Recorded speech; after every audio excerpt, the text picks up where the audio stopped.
As always, it is my pleasure that you join me for today's podcast of Second Chance Coaching. My name is Dr. Richard Lewis. If you'd be so kind as to leave me a rating and your feedback, I would very much appreciate it, and it will help others like you to optimally discover this podcast wherever you listen to this and your other favorite podcast. As you know, at Second Chance Coaching, we focus on seeing everyday life through the eyes of the returning citizen and highlighting the resiliency of the human spirit. I would love to work with you one-on-one, whether you're a returning citizen or coaching client seeking your second chance, or you're a representative of a business, college, or university seeking to integrate and support returning citizens in your respective organizational and learning environments. Please feel free to contact me via email at richard@secondchancecoaching.com or via Instagram at the Dr. Richard Lewis.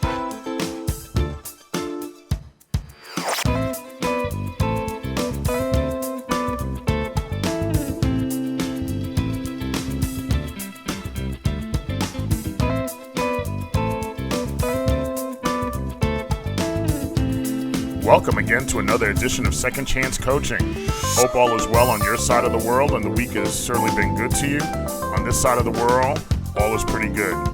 You know, at the institution, we're preparing for our annual spring break, and I'll be going away preparing for different classes that I'll be teaching in the second half of the term, and it's my plan to pre-record a few episodes so to not have an interruption in our broadcast schedule.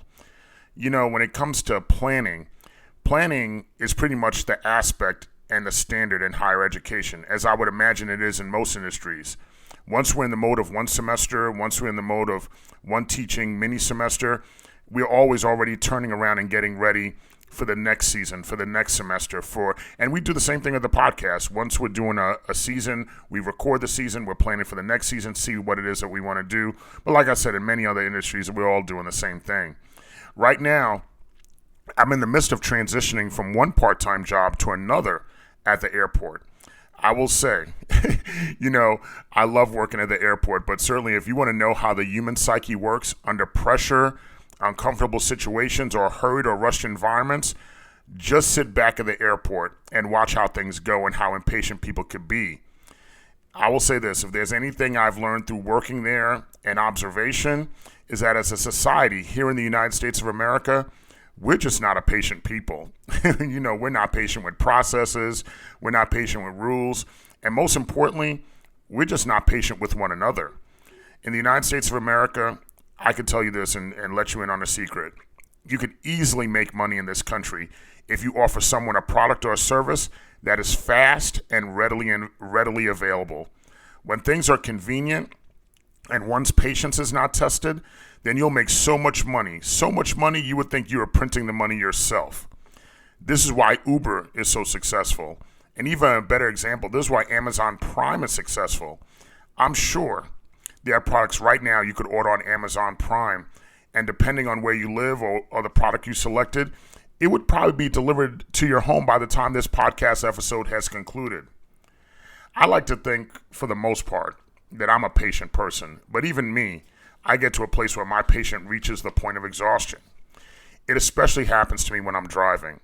Now, I'm not a road rager, but the pet peeve I have is when I'm at a stoplight and someone's in front of me and they're mesmerized by whatever it is on their cell phone or their radio, whatever the case may be. They're just distracted and they're just not moving when the green light is on. I like to think when I count 1 Mississippi, 2 Mississippi, 3 Mississippi, before I get to the 4th Mississippi, I'm definitely blaring my car horn, imploring them to move. But I got to be honest with you. If I'm being honest with myself, in reality, somewhere between the 1.5 Mississippi and the 2.5 Mississippi, I'm already blowing my horn. I need that car to move. I need to get to where I'm going. You know, the second time where I feel my patience is always ready to go out the door is when I'm hungry. If I go to a sports bar with one of my friends, you know, usually I'll go to is to go to a sports bar, he will religiously flirt with the waitresses.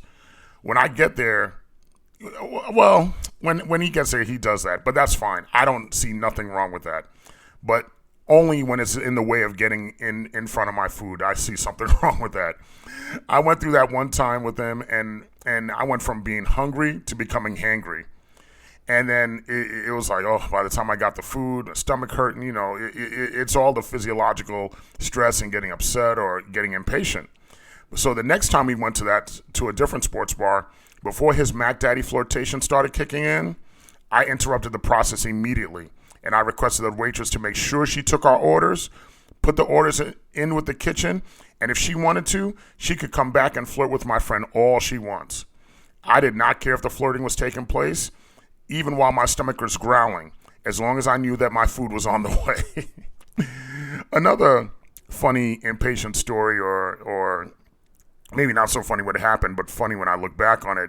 Yesterday, a former supervisor of mine who I had not spoken to in months and really had no interest in speaking with them, reached out to me to ask for assistance in regards to job duties or access to a report to assist the person who replaced me in my old job. My immediate internal reaction was to be upset, and I asked myself, what kind of nerve did they have seeking me for assistance? We haven't spoken all these months. Let's keep that going. We don't have to keep talking. But nevertheless, I wanted to be a professional and wanted to assist, but I legitimately did not have access to the information they were seeking.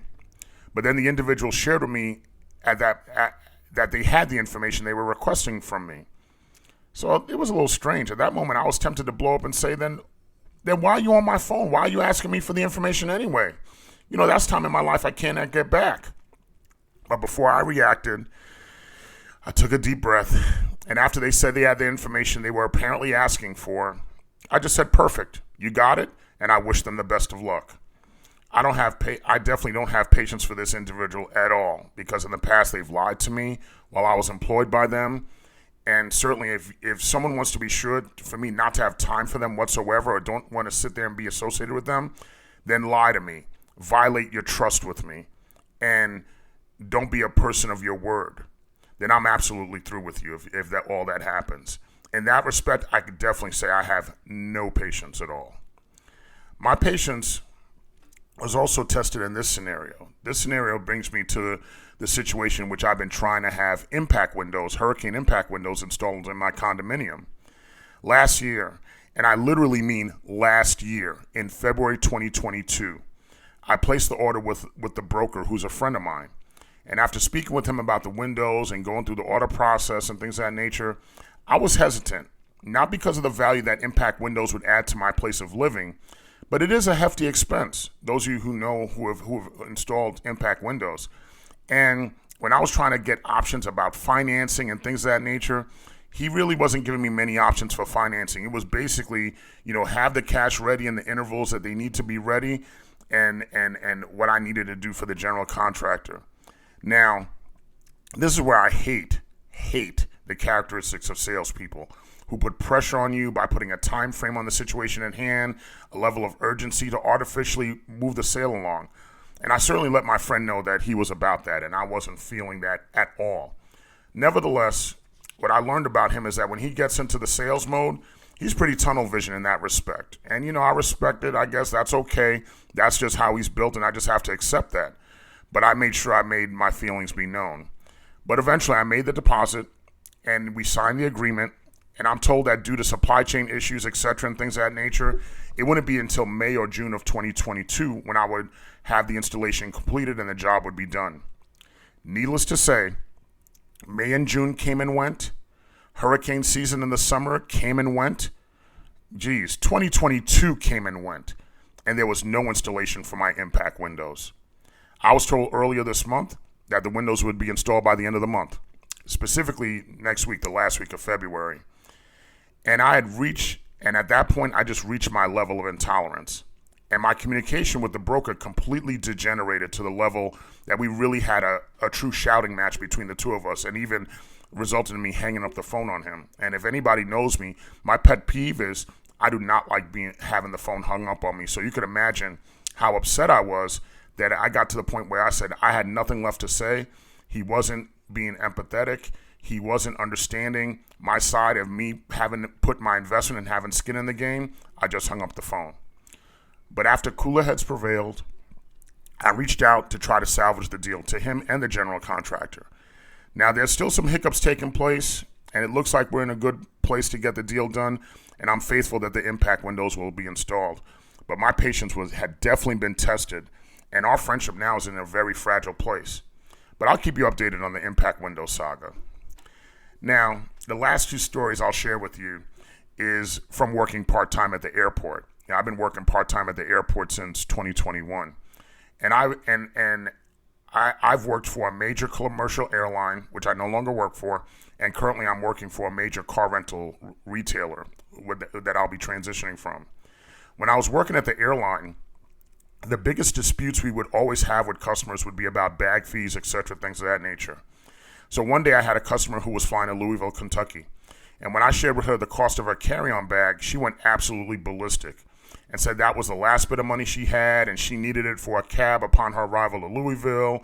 She was coming from a family funeral, things of that nature. I was completely sympathetic, but I still had to charge her for the carry-on bag. It was way too big to be considered like what would be a purse or a personal item. So when she saw that, listen, you got to pay the fee, she demanded to see a supervisor. The supervisor eventually came over. Now, I say eventually because those of you who have worked for major commercial airlines know that the supervisors will try to wait the customers out, even if you request them. And why is that? The supervisors know that customers eventually have to catch that flight and do not have all the time in the world to argue. They know that, so they figure they're just going to wait them out. The customer went back and forth with the supervisor, and eventually the customer relented and eventually paid the bag fee. Now, why was that? Because she saw the clock was working against her. She knew that her flight had to leave and she had to make a decision. And since we don't fly to Louisville every day, she knew our next flight to Louisville was in 3 days.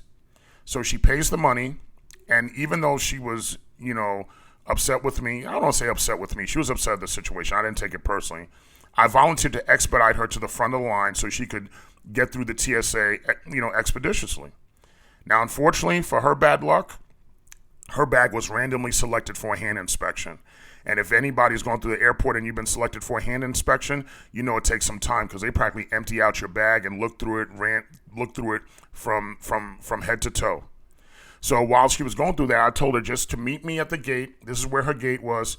And then I ran to the gate to try to hold her flight. Now, by the time I got to the gate, the aircraft doors had already closed and been locked. Just so you know, an aircraft is not like a car. Once those doors are locked, they are locked. And that's it. They're pulling out of the gate. I walked back, and when I see the woman running down the terminal, I had to break the news to her that her flight had left. At that moment, she just fell to the ground and burst into tears. Now imagine this scene. I'm this big dude standing there in uniform with a 5'3" woman crying and pleading at my feet. Just crying. I was patient enough to let her cry it out. I understood where she was coming from. Despite the dirty looks I received from other passengers walking up and down the terminal, I was like, she had to let it out. I couldn't really do anything. I had to let her kind of get that process out. But I'm sure in the midst of her crying, she was regretting her impatience with the processes and regretting trying to claim ignorance to the bag fees that are charged by the airline. Now, the last story is a short one. At the car rental retailer that I work at, we usually, for the convenience of customers, we leave keys in the car and have their names posted on the wall so customers can immediately go to their car and be processed at the exit gate. And that's presuming if they have no adjustments to make to their reservation. Now, intermittently, customers' names will disappear off the wall. Customers, when they use the app, they think that they'll automatically go on the wall. The technology, unfortunately, doesn't work that way. But their names might disappear off the wall if the flight is excessively late, which means they would have to stand in line to be assisted because, the type of car that they rented might not be available. We're looking at the balance and things of that nature. It's not the customer's fault. It's just, that's the way it is. And depending on the day of the week, or if it's a special event weekend or holiday weekend, down here in South Florida, that line could be long. Last week the lines were long almost every day because it was the Miami Boat Show was in town. It was President's Day weekend. And folks would even fly down to Fort Lauderdale in order to drive up to Daytona for the Daytona 500 because it's cheaper to fly to Fort Lauderdale than they drive up to Daytona Beach. So if a customer had to go back inside, if a customer went out and said, okay, well, these are my keys, and they had to go back inside either to go back in line, or sometimes they would find that the keys were stolen from the car. Now, the keys being stolen from the car sometimes is an occurrence that happens a lot. And that's due to the keys being in the car, because that's a byproduct of what I was trying to say about optimizing convenience and speaking to folks in patience. So if the keys are in the car, you take the risk that some people try to steal them and try to replicate the fobs in order to sell them on the black market. That happens all the time. Then the customer is further delayed. Now, I'm not saying that a customer in that instance, or even sometimes if I was in that instance, I'm not saying that you have to have the patience of Job. But wow, some of these customers resort to the first dynamic, the first instinct, and that is completely to curse you out or curse around you. Now, I'm a big dude. They don't usually curse to me. They usually kind of just curse around me and say, it's not you. But in a lot of cases, it's kind of directed towards you because you're the messenger for the company. You're the representative of the company. So it is kind of directed towards you. Now, especially at the airport or any other scenario, it could be impact windows. It could be dealing with a colleague whom you dislike.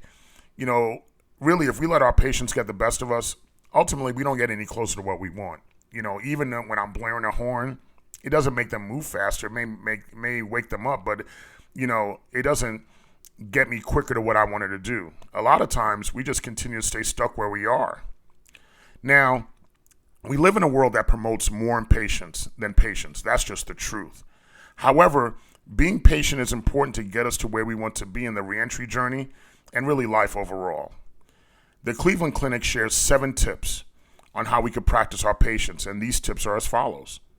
Number 1, proactive mindfulness. In the present moment, notice your breath. Ease into the awareness of your breath. Calm your heart rate down. Like they say, woosah. As I indicated when I was dealing with my former supervisor, I just took a deep breath. Practice accepting your current circumstances. This could be being stuck in traffic, of course, waiting for those impact windows, trying to navigate through the airport. It doesn't mean you shouldn't try to change what's going on, but it does mean accepting your experience in the moment for what it is, even if it's unpleasant. Number 3, actively build a tolerance for being a bit uncomfortable. You don't have to act on every impulse to exercise impatience in every situation. Most of the time, it's really a temporary feeling of discomfort, and a lot of times it just passes. When you're feeling rushed out the door, consciously slow down. I tell that to customers all the time. Because at the airport, you could leave stuff at TSA. I've done it. You could leave stuff in your rental car.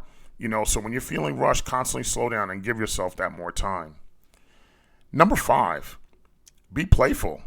Sometimes take yourself a little less seriously. Sometimes you got to look for the humor in the moment. Number 6, let the situation feel broken. No matter what is going on, resist the urge to immediately fix everything. Sometimes you have to let things play themselves out, as a solution might just transpire right in front of you if you give it some time. And last, number 7, practice being a good listener. Listen carefully to what family members, friends, or people that you have in conversations with are saying. Try to focus more on the understanding, like in the 7 Habits of Highly Effective People, seek to understand rather than to be understood. And, seek to understand rather than formulating your own response. Being patient is something we have to come intentionally to do every single day in every situation. It's not easy. I get it. I'm there with you. And I make that commitment every day to come with my patients and be intentional in coming with my patients. Thank you as always. Always. I love sharing time with you, and I really appreciate that you share your time with me. It's appreciated and always welcome, and I look forward to talking to you again next week. Thank you again for joining us here at Second Chance Coaching. In addition to coaching services for individuals and businesses, I'm also available for speaking engagements and workshops on criminal justice reentry, human resources, as well as organizational culture and leadership. Feel free to email me at richard@secondchancecoaching.com, as well as connect with me on Instagram at @DrRichardLewis. Remember, every day you are given this opportunity for your second chance, and I know you'll make the best of it. I love you all, and I look forward to connecting with you next time here at Second Chance Coaching.